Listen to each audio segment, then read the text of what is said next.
Lhasa, República Popular del Tíbet. La ciudad más poblada del mundo todavía se está recuperando de las últimas elecciones populares. Los socialdemócratas derrotaron al partido del Lama en una victoria atronadora, y las calles hierven de rebeldes. Me encontré con Nuri Telebaldi en un concurrido café a un lado de una calle principal. Tenemos que gritar para hacernos oír sobre la multitud de eufórica.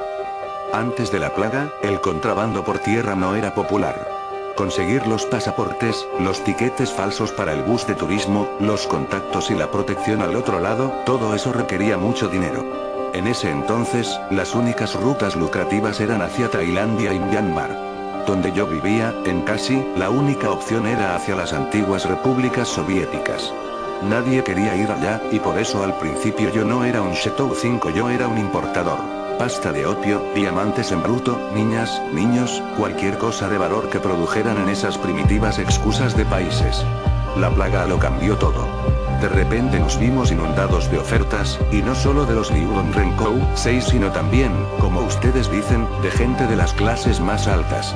Tuve profesionales de las ciudades, ganaderos, incluso oficiales de los escalones bajos del gobierno. Eran gente que tenía mucho que perder. No les importaba para dónde iban, solo que tenían que salir. ¿Usted sabía de qué estaban huyendo? Habíamos escuchado los rumores. Incluso habíamos tenido una infección en algún lugar de Kashi. Pero el gobierno lo ocultó todo de inmediato. Sin embargo, nosotros lo sospechábamos, sabíamos que algo no estaba bien. ¿Y el gobierno no trató de detenerlos? Oficialmente sí. Las penas por el contrabando se hicieron más severas. Se reforzaron los puntos de control en las fronteras. Incluso ejecutaron a algunos Chateau, públicamente, para poner un ejemplo. Si no se conoce la historia real, si no la vieron desde nuestro lado, cualquiera pensaría que fueron medidas efectivas. Entonces no lo fueron. Solo digamos que hice rica a mucha gente. Guardias fronterizos, burócratas, policías, incluso alcaldes. Todavía eran buenos tiempos para China, y la mejor manera de honrar la memoria del presidente Mao era ver su cara en la mayor cantidad posible de billetes de 100 yuan. Entonces tuvo mucho éxito. Casi era la ciudad de moda. Creo que el 90%, y quizá más, de todo el tráfico terrestre pasó por allí, e incluso un poco del aéreo. ¿Aéreo? Solo un poco. Solo transporté rens en un par de ocasiones, en algunos vuelos de carga hacia Kazajistán o Rusia. Trabajos pequeños. No era como en Oriente, de Guangdong y Jiangsu estaban saliendo miles de personas cada semana. ¿Podría hablar un poco más de eso? El tráfico aéreo se volvió un gran negocio en las provincias orientales. Esos eran clientes ricos, que podían comprar paquetes en vuelos de primera clase y visas turísticas. Se bajaban del avión en Londres o en Roma, o incluso en San Francisco, se registraban en el hotel, se iban de paseo por un día, y luego desaparecían. Ahí estaba todo el dinero. Siempre quise dedicarme al transporte aéreo. ¿Pero qué pasaba con la infección?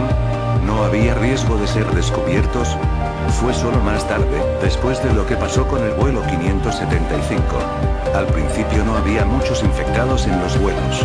Si lo estaban, entonces solo sufrían las primeras etapas del contagio. Los Chateau del aire eran muy cuidadosos. Si alguien tenía signos de infección avanzada, no los dejaban ni acercar. Tenían que proteger el negocio.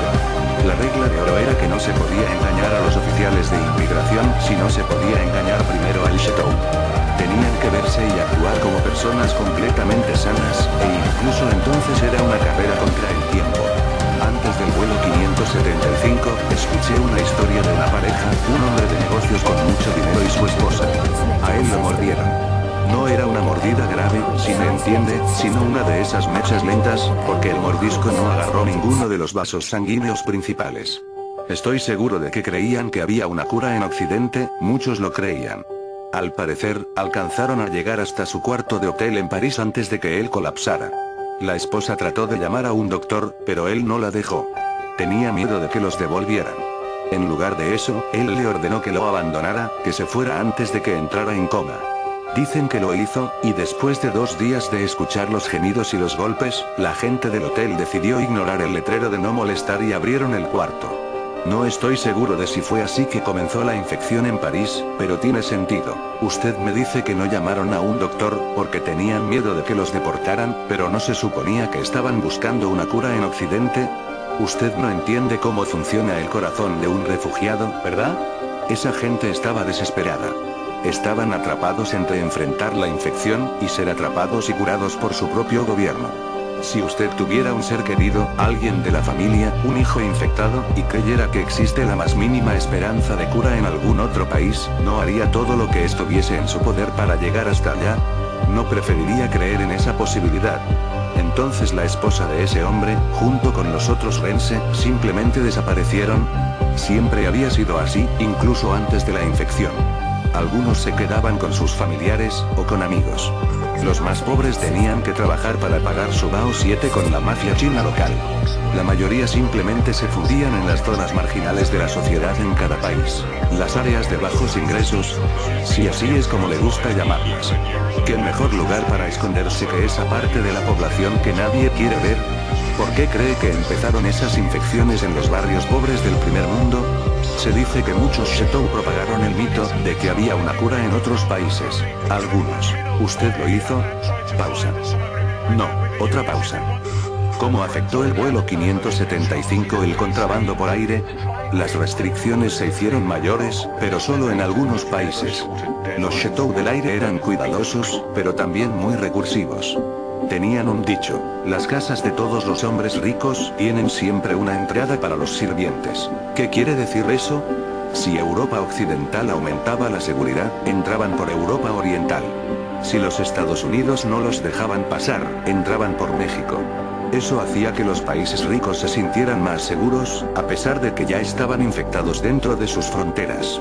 Yo no soy un experto en eso, recuerde, yo me dedicaba al transporte terrestre, y mis objetivos eran los países de Asia Central. ¿Era más fácil entrar en ellos?